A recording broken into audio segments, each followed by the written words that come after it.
Саламатсыздар ма, құрметті әріптестер, құрметті оқырмандар. Менің аты-жөнім Дәулет Есқожаевич. Дәрігер, онколог, маммолог, хирург мамандығы бойынша Алматы аймақтық көпсалалы клиникасында 8 жыл көлемінде қызмет атқарып келемін. Қазіргі таңда ота жасау бөлімінің меңгерушісі және де PhD докторант болып табыламын. Медицинаға келу жолым бұл бала күндік арман десем болады. Әрине, бала күннен бері армандап, мектеп табалдырығын тағамдап, одан кейін Қазақ ұлттық Санжар Жапаров Астияров атындағы жалпы медицина факультетіне 2009 жылы оқуға қабылдандым.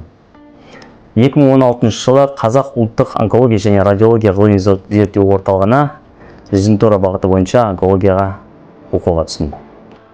2018 жылдан бері Алматы аймақтық көпсалалы клиникасында хирургия бөлімшесінде онколог, маммолог, хирург мамандығы бойынша жұмыс істедім. Содан бастап әлі күнге дейін жұмысында атқарып келудемін. Қазіргі таңда ота жасау бөлімінің меңгерушісі болып табыламын. Жалпы онкология бұл басқа мамандардан қарағанда өте қиын сала болып табылады десем адаспаймын. Осы мамандықты таңдаудың негізгі бір себебі жанұямыздағы анамыздың ауруына байланысты осы қиын саланы таңдау болып табылды. Өйткені бұл сырқатпен ауырған адамдардың ем жөні басқа саладағы мамандықтардағы дәрігерлердің жұмысына қарағанда өте ауыр.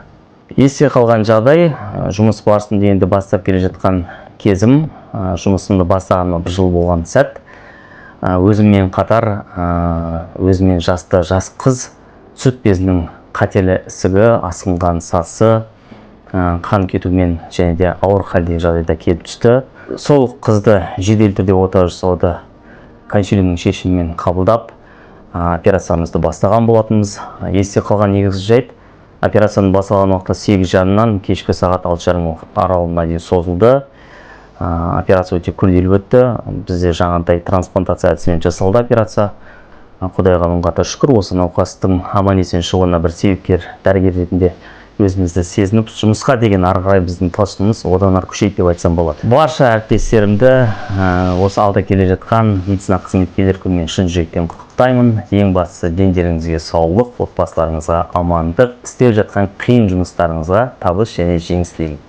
МИК ядролық медицина орталығына үлкен алғысымызды айтқымыз келеді, және де біздің жұмысымыздың қиындығына қарамастан көрсетіп жатқан қолдауларыңызға және де сенімді біздің науқастарымызға көрсетіп жатқан көмектеріңіз үшін үлкен рахмет.